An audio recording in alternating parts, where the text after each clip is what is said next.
Vajcové nočky, tak ich volala moja babka.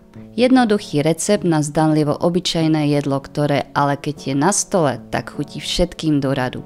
Chuť slaninky, vajec a domácich halušiek je jednoducho dokonalá.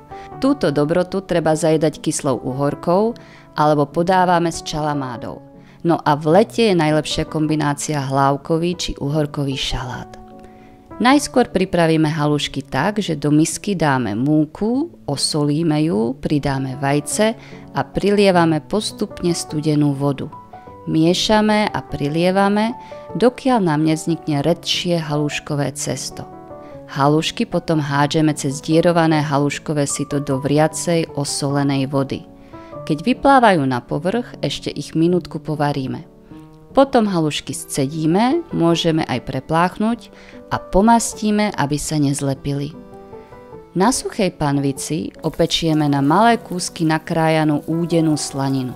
Tá pustí tuku tak akurát, takže ďalší olej už nepotrebujeme.